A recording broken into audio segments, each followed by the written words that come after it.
Hi Year 4, so I'm going to record the next few chapters of The One and Only Ivan. I'm going to do them in short videos so you can watch one a day, or if you want to, you can watch them all in one go. But we're going to finish the book. Training. The woman leads Ruby to the box. She places an apple inside. "Good girl, Ruby," she says kindly. "Don't be afraid." Ruby inspects the box with her trunk. The woman makes a clicking sound. With a little piece of metal she's holding in her hand, she gives Ruby a piece of carrot. Each time Ruby touches the box, she gets a click and a treat. "Why is she making that clicking noise?" I ask Bob. "They do that to dogs all the time," Bob says. I can tell he doesn't approve. It's called clicker training. They want Ruby to associate the noise with the treat. When she does something they want, they make that noise. "Great job, Ruby," the woman says. "You're a quick study." After many clicks and carrots, she takes Ruby back to her cage. "Why is that lady giving me carrots when I touch the box?" Ruby asks me. "I think she wants you to go inside," I explain. "But there's nothing inside," Ruby says, "except an apple." "Inside," I say, "is the way out." Ruby tilts her head. I don't get it. See the picture of the red giraffe on the box? I think she's from the zoo, Ruby. I think she's getting ready to take you there. I wait for Ruby to trumpet with joy, but instead she just stares at the box in silence. "I'm not sure you understand. That box might be taking you to a place where there are other elephants," I say, "a place with more room and humans who care about you." But even as I say these words, I remember with a shudder the last box I was in. "I don't want a zoo," Ruby says. "I want you and Bob and Julia. This is my home." "No, Ruby," I say, "this is your prison." Poking and prodding. The lady comes again.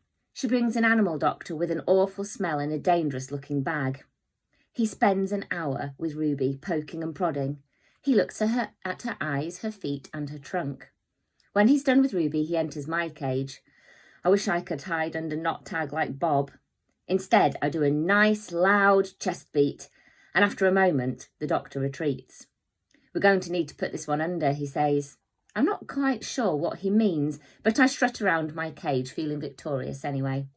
No painting. No one asks me to paint today. No one asks Ruby to perform. There are no shows, no visitors, unless you count the protesters. Max stays in his office all day. More boxes. I wake up from a long morning nap. Bob is on my belly, but he isn't asleep. He's watching the ring where 4 men are placing a large metal box. It's me size. "What's that?" I ask, still blurry from sleep. Bob nuzzles my chin. "I believe the box is for you, my friend."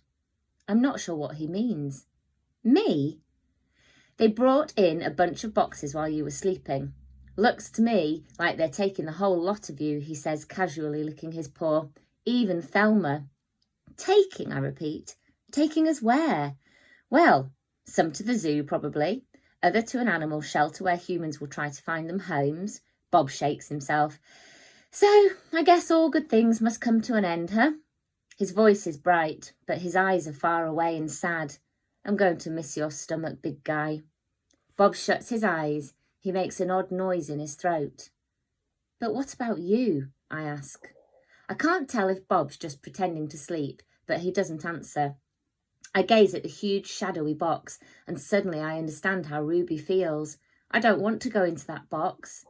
The last time I was in a box, my sister died. Goodbye. When George and Julia come that night, George doesn't get his mop or his broom. He gathers up his tools and belongings while Julia runs to my cage. "This is my last night, Ivan," she says, and she presses her palm to the glass. "Mac fired my dad."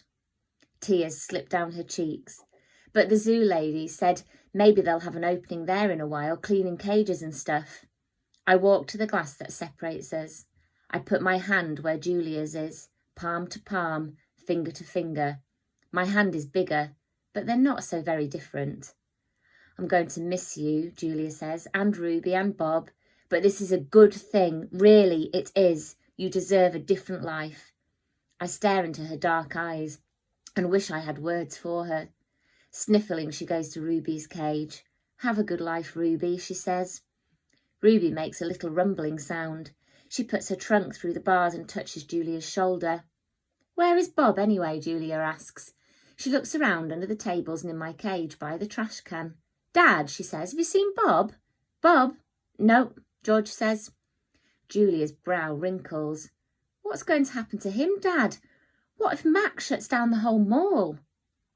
"He says he's going to try to keep it open without the animals," George says. He stuffs his hands into his pockets.